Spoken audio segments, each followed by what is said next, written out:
কোন বান্দা যদি নিয়মিত সূরাতুল কাহাফের প্রথম 10 আয়াত আর শেষের 10 আয়াত, মোট কত আয়াত?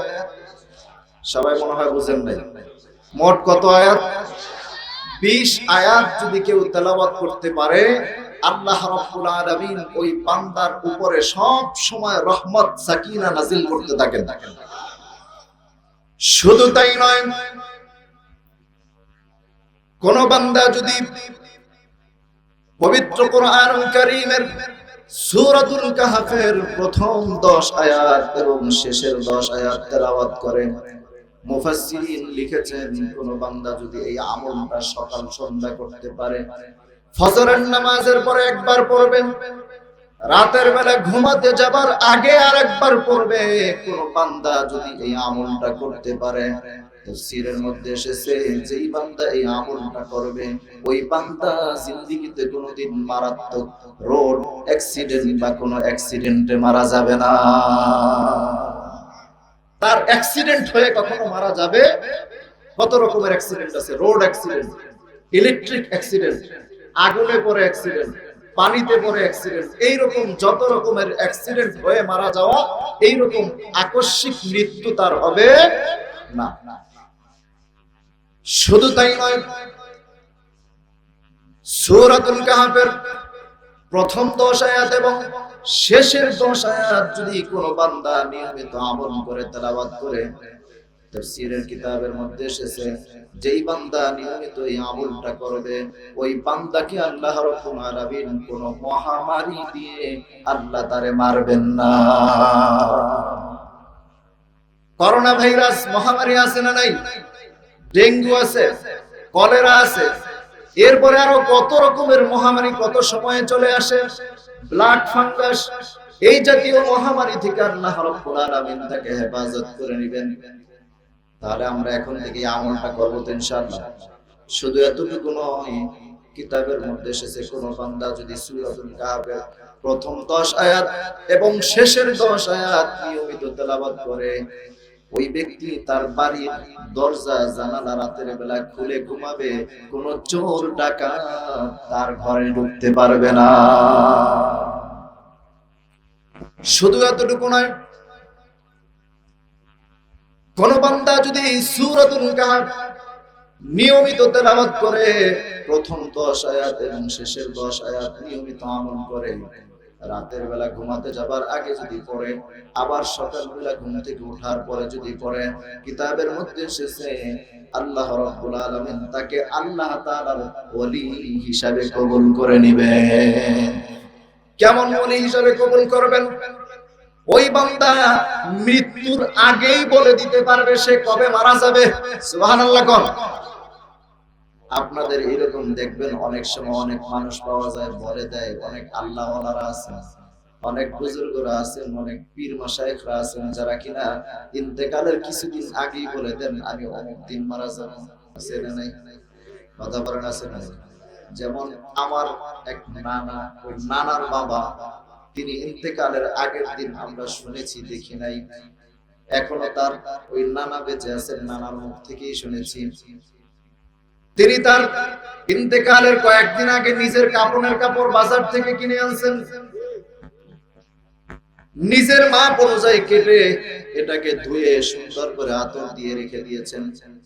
যেই দিন ইন্তেকাল করবেন জুমার নামাজের পরে তার ইন্তেকাল, সকালবেলা ঘুম থেকে উঠে একটা লোক তিনি ভাড়া করলেন, ভাড়া করে একটা কবর বানাইলেন, কবর বানাইয়া এরপরে তিনি সবাইকে ডাক দিয়ে বললেন আমি জুমার নামাজের পরে আর আসরের নামাজের সুযোগ পাবো না, আমাকে এই জায়গায় কবর দিবা।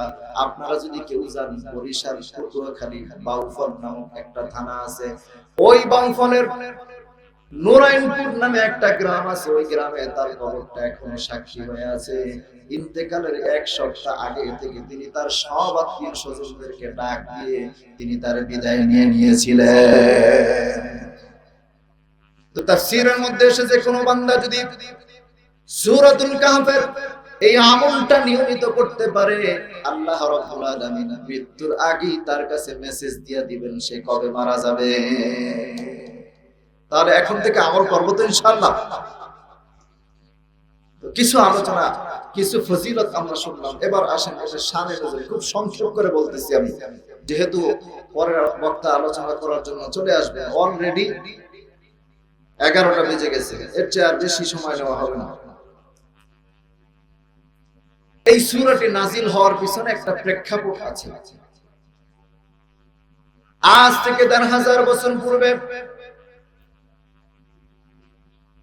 নবীদের নবী, দো জাহানের বাদশা হাবিবুল্লাহ মুহাম্মদুর রাসূলুল্লাহ সাল্লাল্লাহু আলাইহি ওয়াসাল্লাম দুনিয়াতে আগমন করলেন। 40 বছর পর্যন্ত দ্বীনের দাওয়াত দিলেন না। 40 বছর বয়সে আল্লাহ যখন অনুমতি দিলেন, আল্লাহ যখন নির্দেশ দিলেন, তখন থেকে দাওয়াত দেওয়া শুরু করলেন। দাওয়াত দিতে দিতে এক পর্যায়ে আবু জেহেল শত্রু হয়ে গেল। আমি আপনাদের খেদমতে পবিত্র কোরআনুল কারীমের সূরাতুল কাহফ থেকে 16 নম্বর পারার প্রথম পৃষ্ঠার সর্বশেষ আয়াতে কারিমা তেলাওয়াত করেছি। এই আয়াতটি আবর্তন করে কিছু কথা বলার চেষ্টা করব। কুলির রূহু মিন আমরি রাব্বি ওয়া মা উতীতুম মিনাল ইলমি ইল্লা কালিলা। এক নম্বর প্রশ্ন হলো যে রূহ কি জিনিস? আমরা যে রূহ আছি, রূহ অনেক গুরুত্বপূর্ণ একটা জিনিস, ঠিক কিনা বলেন? অনেক দামি একটা জিনিস। রূহ কি জিনিস, এই প্রশ্নটা প্রথম করবে। দ্বিতীয় নম্বর প্রশ্ন কি, আসহাবে কাহফ সম্পর্কে, গুহার অধিবাসী কারা, তাদের সম্পর্কে জিজ্ঞাসা করবে। কোরআনুল কারীমের মধ্যে আল্লাহ রাব্বুল আলামিন তাদের পরিচয় বলে দিচ্ছেন, ইন্নাহুম ফিতয়াতুন আমানু বিরাব্বিহিম ওয়া জিদনাহুম হুদা। দ্বিতীয় নম্বর প্রশ্ন, গুহার অধিবাসী কারা, অর্থাৎ আসহাবে কাহফ, বাদশা দাকিয়ানুসের জামানার ঘটনা। যাই হোক, এটাও আমি বলার উদ্দেশ্য না, আমি সূরার শানে নজুলটা বলতে চাচ্ছি। প্রশ্ন কয়টা নিয়ে আসছে জোরে কোন সবাই বুঝেন নাই? কয়টা প্রশ্ন নিয়ে আসছে? 3টা। এক নম্বর প্রশ্ন, রূহ কাকে বলে? দ্বিতীয় নম্বর প্রশ্ন, গর্তের অধিবাসী কাহাফ কারা? তৃতীয় নম্বর প্রশ্ন হলো, কোরআনে আজকের যে আলোচনা নিয়েছি, আল্লাহ তাআলা বলেন, ওয়ায়াসআলুনাকা আন যিল করনাইন কুল সাআতলু আলাইকুম মিনহু যিকরা। 3 নম্বর প্রশ্ন হলো, বাদশা যুলকারনাইন কে ছিলেন, তার সম্পর্কে একটু বর্ণনা দেন। এই 3টা প্রশ্ন আজকে আমরা বাদশা যুলকারনাইন নিয়ে কিছু কথা বলবো ইনশাআল্লাহ। একটু জিকির করে লা ইলাহা ইল্লাল্লাহ। আপনার আমার বংশের মধ্যে কেউ এরকম লম্বা আছে? হ্যাঁ, এমন একটা মানুষ যদি আজকে এই তারাটি মধ্যপাড়া মাঠের মধ্যে যদি একটা লোক ওই গেট দিয়ে ঢুকে, একজনও খুঁজে পাওয়া যাবে? কই বোঝে দানব আইছে। কত বড় লম্বা ছিলেন, 42 হাত লম্বা তার কবর। ফিলিস্তিন বাইতুল মুকাদ্দাস থেকে 5 কিলোমিটার দূরে একটা এরিয়া আছে, একটা এলাকা আছে। ওই এলাকাটার নাম হলো মাদিনাতুল ইস্কান্দারিয়া। ইংরেজিতে বলা হয় আলেকজান্ডারিয়া সিটি, অর্থাৎ বাদশা যুলকারনাইনের কবরটা ওই জায়গায় আছে। ওই জায়গায় এখনো তিনি শোয়া আছেন, তার কবরটা এখনো চিহ্নিত করা আছে। এই বাদশা যুলকারনাইনকে আল্লাহ তাআলা তামাম পৃথিবীর রাজত্ব দিয়েছেন। কেমন রাজত্ব দিয়েছেন? 400 বছর বয়সে তাকে আল্লাহ রাজত্ব দিলেন। 1600 বছর পর্যন্ত তিনি হায়াত পাইলেন। আরো আস্তে কোন সুবহানাল্লাহ। আপনার আমার বাপ দাদার 14 গোষ্ঠীর হায়াত যদি এক জায়গায় করা হয় 1600 বছর হবে? তিনি একা পাইছেন কত বছর? 1600 বছর তিনি হায়াত পেয়েছেন। সুবহানাল্লাহ কোন।